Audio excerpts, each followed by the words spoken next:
Pensioner સંકલન સમિતિ દ્વારા 8મા વર્ષ 2026માં 8મા પગાર પંચમાં લાભ નહીં મળે તેવા કેન્દ્ર સરકારના નવા બિલને પરત ખેંચવાની માંગ સાથે કલેક્ટરને આવેદનપત્ર સાથે રજૂઆત કરવામાં આવી।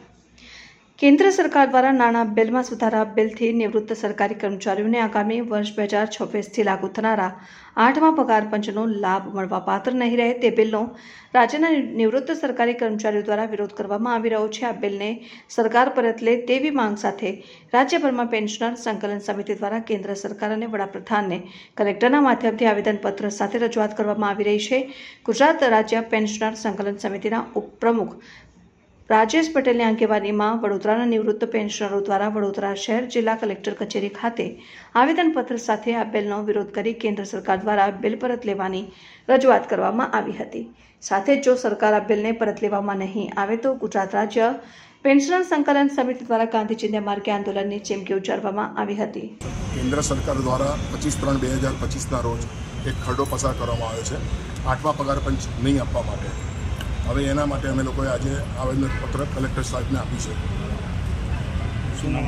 રાજેશ પટેલ, ઉપપ્રમુખ, ગુજરાત રાજ્ય પેન્શનર સંકલન સમિતિ, અમદાવાદ। અખિલ ભારતીય પેન્શનર સંકલન સમિતિ દિલ્હીના આદેશ અનુસાર આજે દેશના 26 રાજ્યોમાં અને 26 રાજ્યોના દરેક જિલ્લા કલેક્ટરશ્રીને આ આવેદનપત્ર આપવાનો આજે જે દિવસ નક્કી કરેલો છે એ અનુસાર અમે આજે અહીંયા બધા વડોદરા જિલ્લા અને શહેરના પેન્શનરો એકત્ર થયા છીએ અને આવેદનપત્ર અમે કલેક્ટર સાહેબને ખાસ કરી માંગણી અમારી એ છે સરકારે કેન્દ્ર સરકારે રાજ્યસભાની અંદર ઠરાવ પસાર કરાવી અને 1/1/26 પહેલાં જે નિવૃત્ત થયેલા છે એ લોકોને પેન્શન મળવાપાત્ર નથી એવું કન્સોલિડેટેડ ફંડ જે ઓફ ઇન્ડિયા છે એની અંદર બહુ ભારણ આવી જાય છે એવું બાનું બતાવી અને એમણે આ આવેદનપત્ર આપવા ના પાડવાની વાત કરી છે।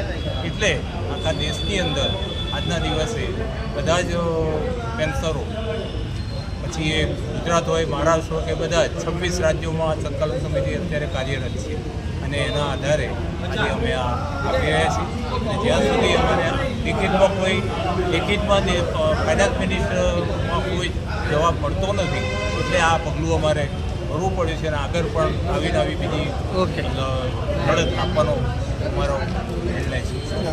કાંતિભાઈ પટેલ।